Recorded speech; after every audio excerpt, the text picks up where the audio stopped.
Welcome, everyone. It's a Wrap with Rap. I am your host, Ron Rappaport. Before we start, I would like to thank all our listeners, sponsors, and supporters that have helped to make the podcast so successful.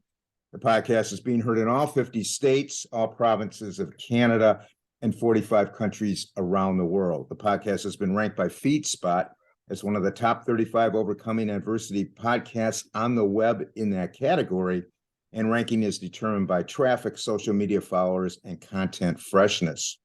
Please visit the podcast website, itsawrapwithrap.com, for all the episodes and other information regarding the podcast. This podcast features people who have overcome life's challenges and adversities, people who can inspire, motivate, and educate us on an assortment of topics.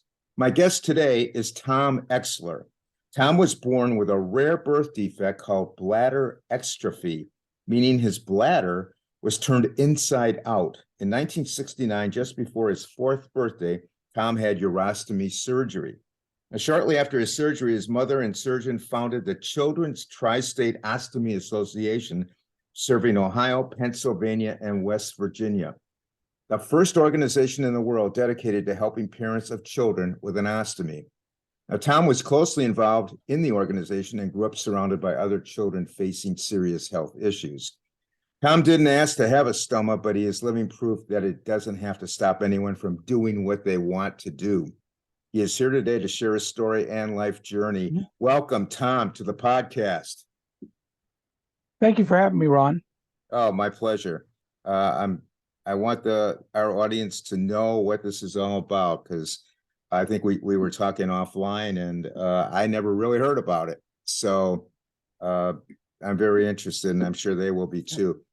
First, for everyone out there, let's start with what most people do not know or never heard of. What is bladder exstrophy? And instead of saying bladder exstrophy the whole time, let's call it BE. Is that okay? That's fine. And the life expectancy, tell us of the life expectancy of babies born with it and the cause of it. Well, that changes for all over the years. Now, it's a birth defect that is not genetic. It is a spontaneous malformation. There's very few that they can contribute to being genetic in the world. And my family was one of the 8 families in the world that they thought might have been genetic, but they can't prove it. Okay. Because when I was born, I had a second cousin born 2 weeks apart with bladder exstrophy, and that's a very rare occurrence. Yeah. Yeah.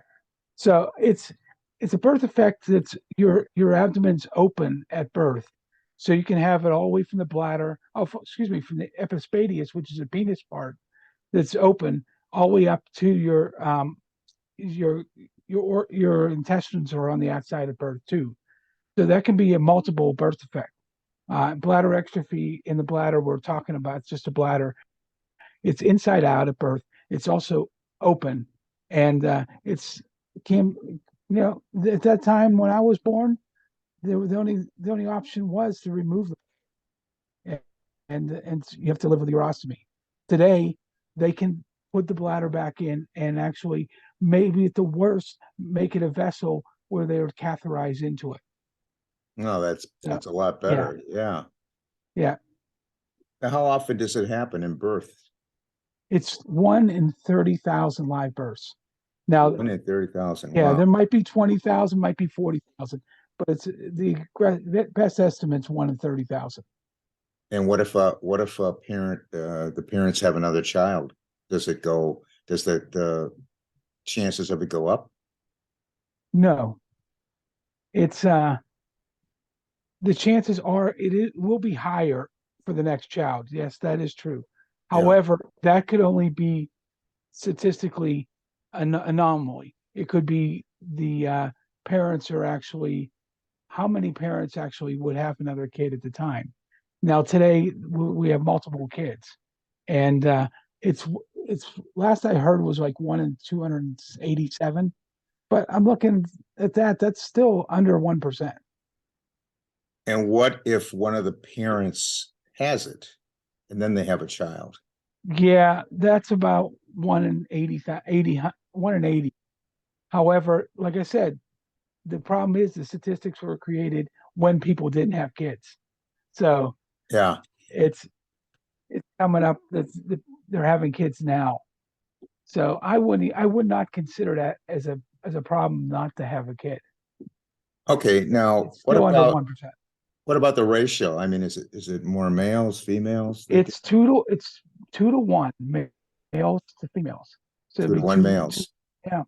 However, we talk about on the web and and when I was at the youth rally, the idea there was always more females would represent the males. So it's Okay. just one of the, but that's probably about the way it is in almost every field. What is there any genetic testing that you can go uh through with this and maybe get an idea? It No, not really, because it's Oh, more spontaneous than anything else. okay. Okay. Yeah. Is the condition of BE visible in an ultrasound? Yes, it is now for the like last 15, 20 years. They can diagnose it with an ultrasound. However, there are cases that even now that they don't diagnose it with an ultrasound. Okay. So when it happens, it happens. It's a surprise. Right, right. But I mean, like I said, there's far more cases that they do diagnose it with an ultrasound, and they know where to go and where the center to be at. And there's probably a good 7 centers in the United States. Okay, for our audience, what is an ostomy? What is that? Yeah, an ostomy is an opening with an intent. Usually, we're talking about an abdominal ostomy, which is an intestinal or urinary. Intestinal ostomy, which would be like a colostomy, an opening of the large colon Okay. that comes in the outside to a pouch, or an ileostomy, which is an opening of the ileum to the outside to a pouch. However, a urostomy takes a piece of ileum and they hook the ureters to it, and then it comes to the outside to a pouch in which the urine will flow through it. So it's hard to describe, when you're telling you that stuff. Um, there is a thing here. The United Ostomy Association wrote, an ostomy surgery is a life-saving procedure. Well, in my case, it's not a life-saving procedure because it was a birth defect. So this was this procedure where it was a life enhancement. Right. Uh, so they say it's a surgically created stoma on the abdomen. Well, a stoma is it basically it's a mouth. So the mouth opening, Okay. and it's a flow to you flow the fluid to the outside, and that's where a urostomy is. Okay. So Tell us what the risk factors are for this, for BE. for the risk factors, there really Yeah. isn't risk factors. No? Like I said again, it's there is a couple risk factors. One, their parents are usually older, and two, they did find on uh, in vitro fertilization, people that are having vitro fertilization, there is a higher risk of having extrophy kids. They did find that out in research when they find out there was so many kids coming, there was in vitro fertilization. So So that is we have in vitro and then we have yeah. family history. What about race, sex, that type of thing? See, that has not been really diagnosed. There is a higher issue in some areas, but it's more might be environmental than than sex ratio or race ratio. Uh, there is a there is a there they do a couple of cases overseas in like in India, for example, where Yeah. there's a big influx, but that also could be the population. It may not be the influx of the patient. So I don't I think whatever you're going to say it'd be minuscule if it's going to be make a difference. What are the problems of BE that could be the cause to the body in a severe state of it? So is there severe states and less severe states? Or what is the severest problems that BE could cause? Well, it's not the problem of the BE, but it's the way you handle it afterwards. So the worst cases would be with just BE would be renal failure and having problems with your kidneys. And there has been multiple people who've actually had kidney transplants or other issues.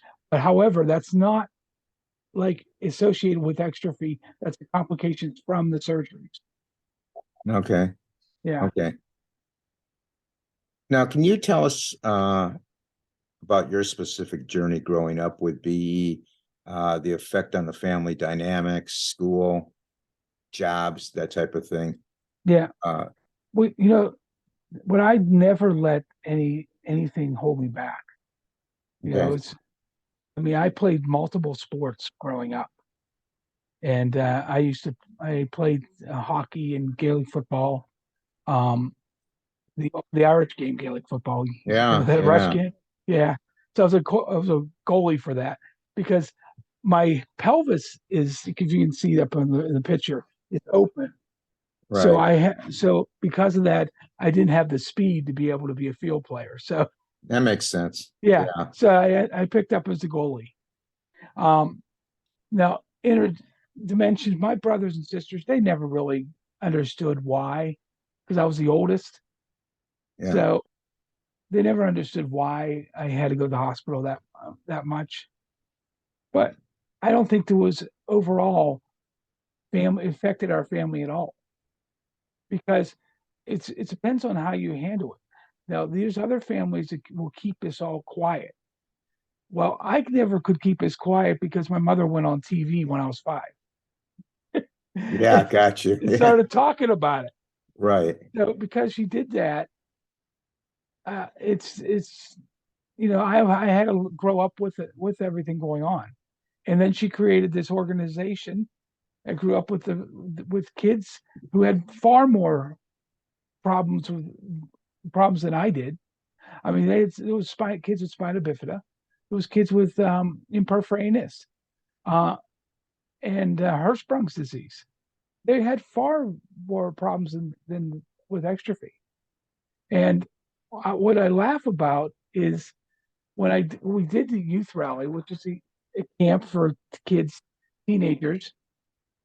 They It was funny because we'd have what ulcerative colitis is and Crohn's. Sure. Yeah, they have those kids on this side and extrophy kids on this side, and both saying the same thing. I'm glad I have this and not that, and Yeah. because they all could see the problems, and they all have compassion for each other. So Yeah, it must have been good for you. But tell us about this camp you're talking about. yeah, Who yeah, started that? the youth rally is a program that is used to be run by the United Ostomy Association. Now it's independent. The youth rally, and you can look it up at youthrally.org. I haven't been affiliated with it for many years, but at the site, we would hold it on college campuses. One reason you hold these programs on college campus is because a lot of these kids never thought they could go to college. And when they go to college, I think really before you have to do that, they have to get on a plane and go fly across country. You know what that would cause for a parent to let the kid get on a plane, Yeah, especially one that's been sick. It's it's very rewarding because you get this. Um, they actually become real real initiative to go out and do this stuff. Especially since they go on the plane, they get it's that's just powerful when you're talking about it. Um, when they can fly by themselves and they're going, it's just so empowering. And then when they get to the rally, they get to meet all these kids. So I think they actually grow up a whole year in 5 days. That makes sense.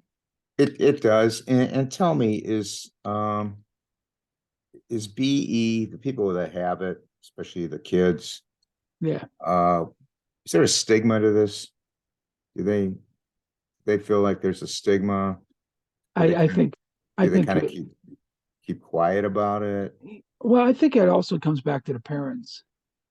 You Okay. know, it all depends on how you were raised because people, if they make it into a secret, Yeah, then it will become a secret. right. And if it's open, then you'll be able to handle it a lot better. Um, Right. the the patient, yeah, I would say there is a stigma, but I think the stigma would be the way you look at it. You have to look at yourself before you look at being able to get out there. And it's not everyone, not everyone's going to be able to teach you. You got to be able to understand. However, I will say this: when you think about this, it goes with everything across the board in medical. You don't advertise all your problems Right. with it because it's just in the way you think about it. Because it's a way you handle things that people might not they might not understand what you're going through. But Mhm. if you can handle it and you understand that you can become emotionally and environmentally helpful, it's a lot better in the long run. Absolutely. So Absolutely. I think Uh, that just applies to everyone. That doesn't apply to just BE. yeah. Yeah. Uh, Over the years, you have volunteered to help the BE cause.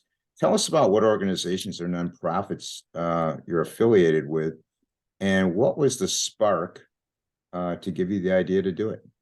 Yeah.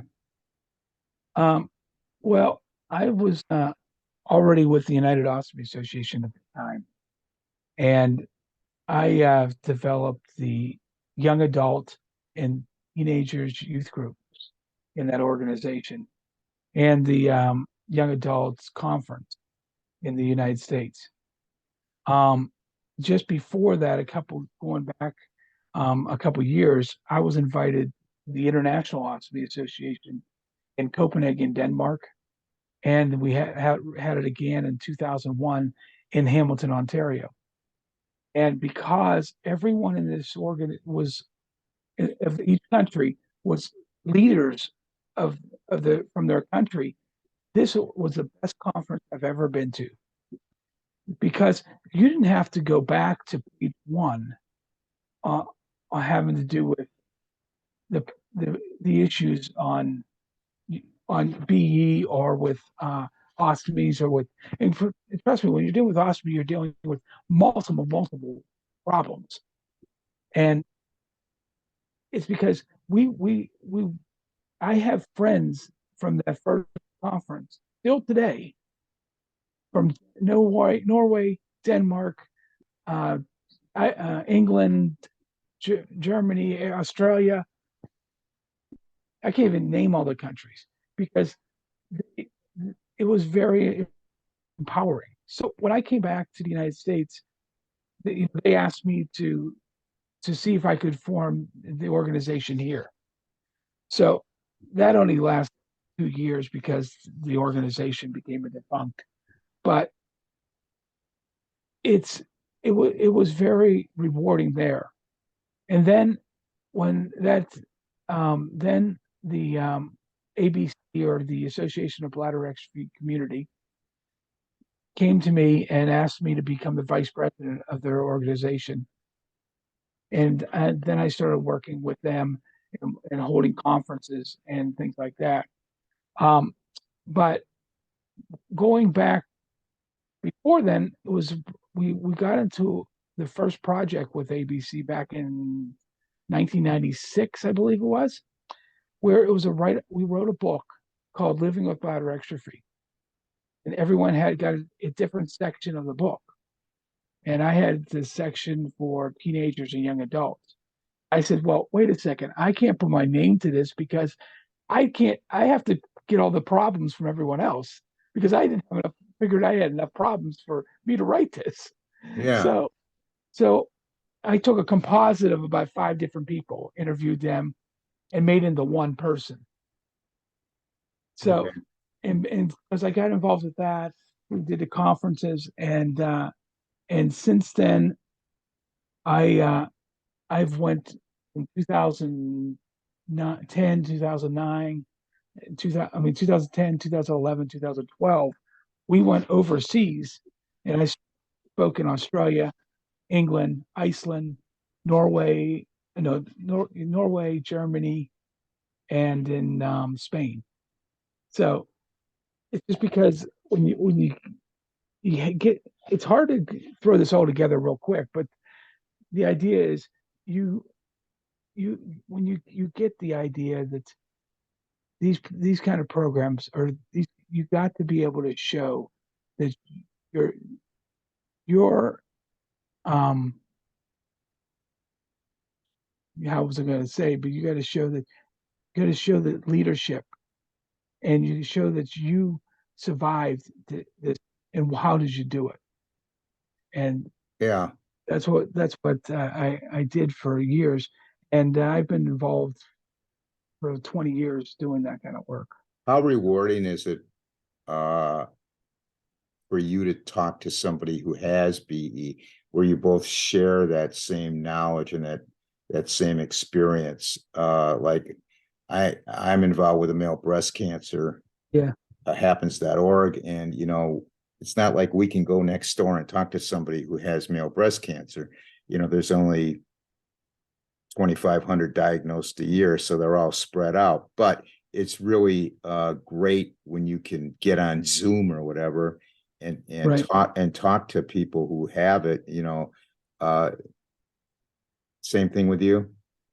right. That is the same thing. I mean, I've got to remember, I started this before there was ever Zoom or anything, Yeah, yeah, and a lot of the stuff, because when I went to Iceland, I can tell you this just from Iceland, and I'm speaking in front of 10 people. Okay, that might not sound like a lot, but that's every single case in Iceland.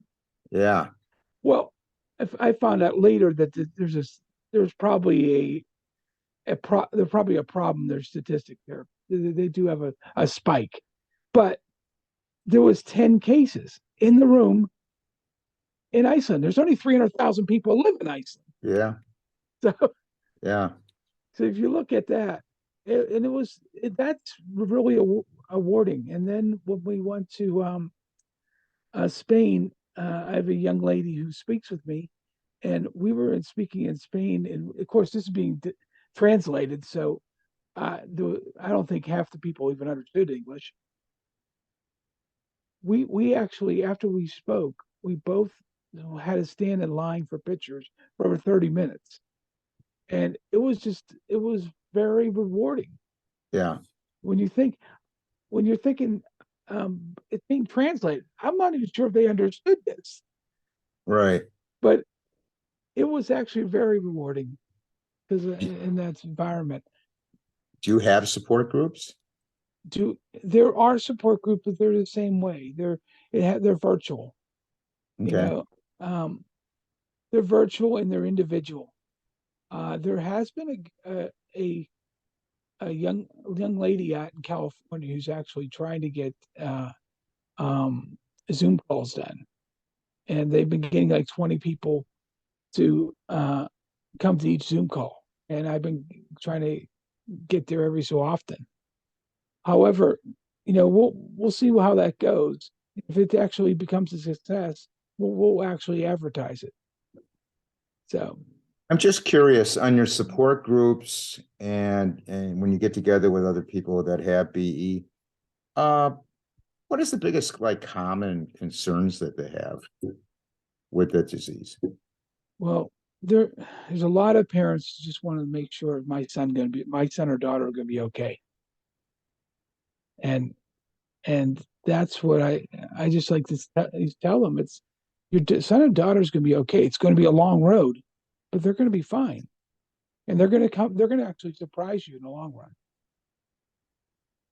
And it's it's one of the very improvements that have been making is with the connections on the internet, and that's actually making people are popping out of the woodworks. And you probably noticed this with male breast cancer too. They're popping out everywhere. Yeah. Yeah.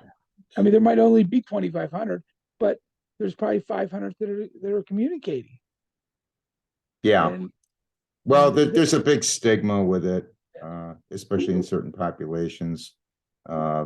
They don't even want to call it that. They call it by other names. I don't know why, Yeah. but they do. Well, I'll tell you one thing. Let me just go on the stigma. When we come over in the United States, and because I've done the youth rally and all the programs and the International Hospital Association and everything like that, I've noticed that in the U.S. we seem like we actually have more. We talk about things more often than other people around the world, because I can say that because I've went to Australia. The problem there in Australia is they don't want to talk to each other. And then you think that's bad there? In Europe was the same way. Um, Cultural differences. oh, Yeah. the cultural difference huge. Now, and I know the people when they go. I haven't been to Africa, but they go to Africa and they find out that's even worse there. Yeah. We have the Very same problem. culture. It's Yeah. very. Yeah, we have somewhat of the same problem. And I think that's what we need. The United States need to break into. So when you have the urostomy or the ostomy, that's for what? Is that for life? Unfortunately, in my case, it is. Yes. Is it for most people? Well, the urostomy, it is when they remove the bladder. Okay. Now, they will if the bladder wasn't removed to begin with, then they can actually correct that. That depends on the tissue. Is it because when we had it, when I was born, they thought it would always be corotic. So I don't know if if that's going to be the case in the long run. And it's hard. It's hard. Every case is different. Okay, let me leave it at that. Every case is different. Okay, when you say there's no step one, step two, step three. They're all a variance of those steps. Well, that's my next question. Do the people in these groups, do they chat about, are they getting, is there concerns about the medical quality they're getting from the doctors? Does it vary a lot? In other words, could two people with the same situation actually have two different procedures done or different outcomes? Is that a problem? Well, it is a problem depending on where you get it done. Okay. Depends on where you're being followed. The Association of Bladder Exstrophy Children have about 12 different for excellence care, basically centers of excellence. I mean, yeah. We did that about 5-6 years ago. To be able to have centers of excellence, and however, there are places that would not say are centers of excellence, but they may have good doctors there. And I think that the problem is with when they talk about exstrophy, you have to do so many percentage of cases a year on exstrophy. Well, that isn't that many cases. The leading place right now is like John Hopkins. They've done 1,500 cases. Well, that's over like 30 years. That's not a lot of cases. No. And that's probably the leading place in the world. What is that, 50 cases a year? Maybe? Yeah. Well, yeah, but they're getting higher and higher cases. in the Yeah. last few years, but still, and you need to do it. Like So there, what is a guy out in Podunk, you know? well, before the internet, I think the guy in Podunk he was out of luck. Uh, Okay. I mean, the problem is I was actually done at Children's Hospital Pittsburgh. Well, but when I was done, there wasn't any specialists in the country. There was no one doing it, and my doctor decided to do the best for me by saving my kidneys. You know, everything else is fixable. We got to save the kidneys, and he's actually done a good job on that because I've never had any renal problems. So that's a good thing. What kind of doctor does this? I mean, you have They're they're extra. Who do they're they call in? A they're kidney doctor, pediatric urologists. pediatric Yeah, urologist. because they're surgeons. Okay. Yeah, yeah. So that's who you want. That's who you want. That's who you need. And Um, it's probably not that many around. there are now. There's far more than you would think. Okay. Still not that many. Yeah. Yeah. In 2010, you founded Courage to Shine. Tell us about that. Yeah. Courage to Shine is it says there's two phases to this Courage to Shine. One is well, let me go back to the beginning why I founded it. Okay. Because I was at a conference in 2009 and there was a lot of bitter adults. And they didn't just have exstrophy, they had a couple other things. But they were very bitter. And I go, you know, I cannot help them. You know, they're pretty much out of it. However, I'm going to stop it from ever happening again. And I'm going to find these real role models that will become, we can do articles on, and then we can give an award at our national conference and they'll do a speech that will have it done. So we have a place on the website. We do about one article. I try to do one article a week, but it may be like twice a month. But and we had the problem with the pandemic course, it was lower. Yeah. But so we're doing like, let's say, two a month. And these are perfect role models for today's kids. They're we have, it's mostly exstrophy. However, I've been having cases of dealing with every diseases. They will, as long as they were they were sick when they were younger, and they grew up becoming a real true role model. And what I mean by role model, I mean someone who gets out their butt out and go to work. Yeah. You know, someone's just working and doing that kind of stuff. There are role models. So, and because I did that, and then on the flip side, we have the award ceremony, and it's just basically a place we invite someone to come speak. You know, Okay. because someone who you wouldn't get on the normal circuit, you know, speaking. Yeah. Someone that's very interesting. The last person I had in 2019, we did it, was a young lady from San Diego who had colloquial exstrophy, which was a more severe exstrophy with the involved her intestines and everything. And then at age 3, she came down with um, uh, leukemia. So she had double um, double places she had to overcome her diseases. However, it's a great video. I even put a video up online. It's a great video to watch because these individuals they become role models for the next generation for the kids, and then on the flip side, they become role models for the parents. Yeah. And I understand that. there isn't a month. There's a month that goes by. I get an email from everywhere in the world because just because they go thanking me for putting these articles up, and what I do is I try to let the patient write the article. because I'm not going to be editing their issues. Right. You know, Yeah. it's their story. Right. Their stories can be told the way they want it to be told. Yeah, absolutely. Yeah, Absolutely. I'll give them some guidance, of course, but that's just amazing. So I've been trying to do that.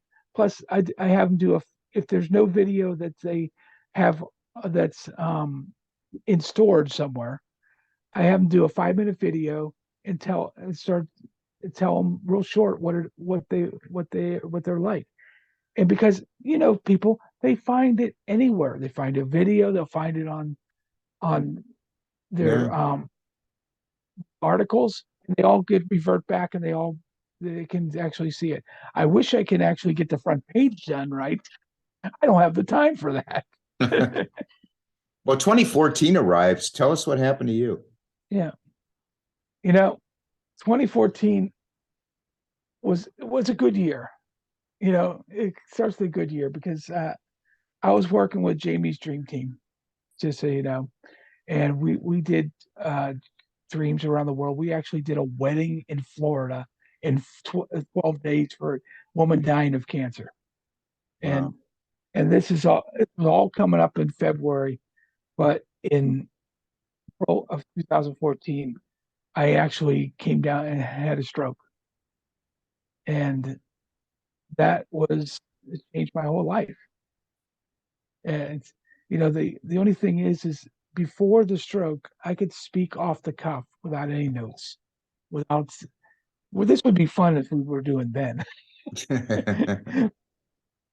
Now I just go to catchwords and things like that, and the speech. But however, if that was the only thing I had that was just my speech, it's it's far better to go through it than I have. But it also opens your eyes to different things. Now, when I go to speak, I always throw this in. I go, look, you have, you remember your kids can always have another health problem. It's not limited to just the extrophy. Right. And and I keep telling them, but it's because I was burning the candle at both ends at the time. Yeah, And then that can happen for sure. yeah, and it's just my blood pressure went up and my and became diabetic at the same time. Yep. Um, However, all those numbers are controlled now, so I don't have to. Not that I don't worry about it, but Yeah, you're I'm concerned, but not I'm not take care of taking it. part of it. Yeah, Tell us how you created hope for yourself facing your medical challenges. Uh, how did you create that hope? I don't know. I really don't. You know, the truth is I've always been a positive person. I think Right. that's part of it. That's part of the key. Um, and it just became natural. You know, it's just if you're not positive on what you've been through or what you're dealing with or actually meeting people, then you won't be positive on being able to be successful. Being successful in life is being positive. Yeah, we And preach that a lot. yeah, and Yeah. I think in the long run, that's just the more important than anything else. For those out there facing all sorts of life challenges, what can you tell them out there listening to this? I think that if they're listening to this, they've actually made the first because they're looking for other help, Right. and I think that's a key. And it's not just with your show, um, it's everything all together. They can look at and get help but or even write someone on the show. You know, they could always write me a Courage to Shine, um, and do something like that. It's just because when you look into to becoming trying to overcome your diseases, the first step is actually knowing that there's a problem because you have to overcome. Now, that's not meaning if some watch your show, they haven't already overcome. But the beginning is if they hear this, they're on the road to overcoming and actually they'll become a real true role model in the long run. So if you just to go back of that, my wife, and just so you know, 5 years ago, she had a cardiac arrest, and she was 10 feet from the emergency room at Children's Hospital because she was working in child life and she was 10 feet away, and the people saved her life. And I'm telling her, I says, you need to go out and actually speak to these people, speak to other people that have actually overcome, because you know how lucky you are. Yeah. If it happened when you were driving to work, she wouldn't have made it. If it happened anywhere else, she wouldn't have made it. Well, I always say everybody's Yeah, got a purpose on this yeah, earth, and exactly. she had a miracle. Oh, that was a miracle. That was a Yeah. miracle. Yeah, Right. I agree. Did she take your advice? Oh, she's still thinking about it. I'm like, I'll go do it. I mean, she's talked to some famous people that's been through it, but it's just, I said, now's the time for you to actually start talking about it. Yeah. And, it's just same reasoning. Well, hopefully she'll get there. Yeah, yeah. Tom, how can people contact you? They can contact me by going to Courage to Shine, or or my email at tom@bladderexstrophy.com. That actually is the easiest one to remember. tom@bladderexstrophy.com. Okay, and Courage to Shine, is that like couragetoshine.com or? No, it's courage-to-shine.org. Okay, we'll put that in the podcast notes, Yeah, and yeah, then people will know how to get a hold of you. yeah. I want to thank you, Tom, for being on the podcast here and educating us on this topic, and sharing your story with us. It's very inspiring, and I wish you all the best going forward. So thank you once again for being on. Comments and suggestions for the podcast, you can email me at itsawrapwithrap@gmail.com. Our website is itsawrapwithrap.com. All the episodes are on there. Our Facebook group, It's a Rap with Rap, and our Instagram group is It's a Rap with Rap Podcast. All the episodes are on YouTube. It's a Rap with Rap, the podcast uncut. And I want to thank everyone for listening. Everybody, please stay safe. And for now, it's a wrap.